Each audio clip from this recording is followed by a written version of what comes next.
Salut Marie, comblée de grâce, le Seigneur est avec vous. Vous êtes bénie entre toutes les femmes, et Jésus, votre enfant, est béni. Sainte Marie, Mère de Dieu, priez pour nous, pauvres pécheurs, maintenant et à l'heure de la mort. Amen, amen, alléluia. Voici la servante du Seigneur. Bonjour à tous et à toutes. Bienvenue à notre rendez-vous quotidien consacré à la méditation de la parole de Dieu. Nous sommes aujourd'hui le 8 février 2021. Vous faites bien de vous connecter, comme d'habitude, aux côtés de la bienheureuse Vierge Marie, alors que nous approchons du jour où nous allons célébrer Notre-Dame de Lourdes. Nous allons découvrir le trésor spirituel pour la journée. L'Esprit Saint nous éclaire comme il a assisté Jésus tout au long de son ministère. L'Évangile est un extrait de Marc au chapitre 6, versets 53 à 56. Nous sommes frappés par le fait que le premier livre de la Bible, le début des textes sacrés, commence par les mots « au commencement ». Inarché, selon l'expression, la version grecque. La première lecture d'aujourd'hui nous donne 19 premiers versets de la Bible.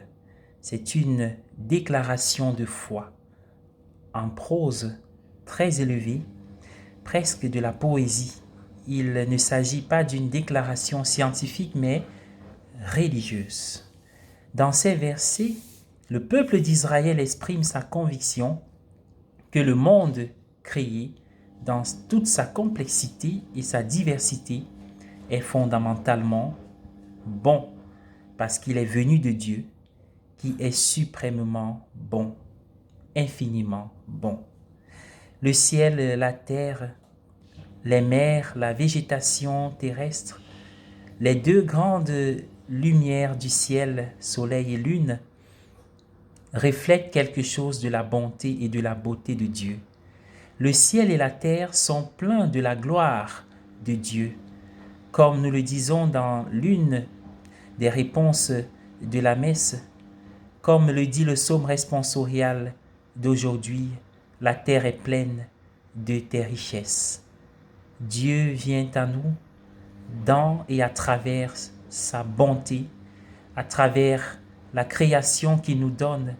C'est pourquoi nous devons traiter la création de Dieu avec beaucoup de respect et de révérence.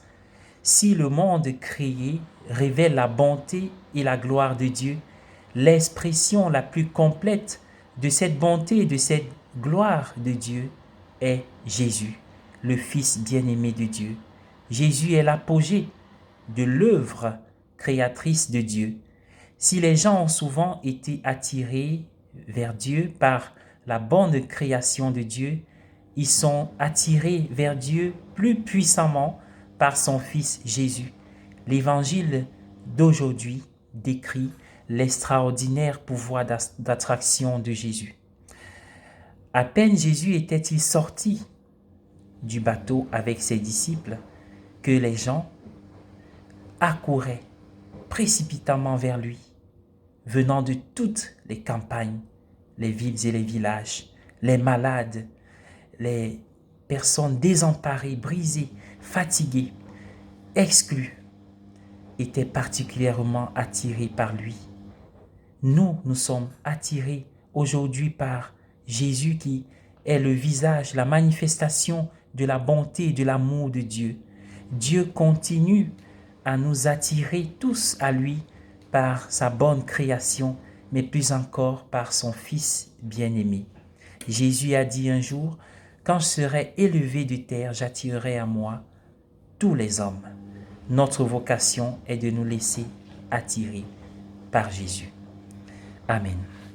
Je vous invite à dire avec moi un « Je vous salue Marie » en union avec tous ceux qui vivent et prient la neuvaine à Notre-Dame de Lourdes, en pensant à toutes les personnes seules de manière physique, mais aussi seules à partir de ce qu'elles vivent dans leur quotidien aujourd'hui. Ensemble, disons « Je vous salue Marie ». Je vous salue Marie, pleine de grâce, le Seigneur est avec vous. Vous êtes bénie entre toutes les femmes, et Jésus, le fruit de vos entrailles, est béni. Sainte Marie, Mère de Dieu, priez pour nous pauvres pécheurs, maintenant et à l'heure de notre mort. Amen. Au nom du Père et du Fils et du Saint-Esprit.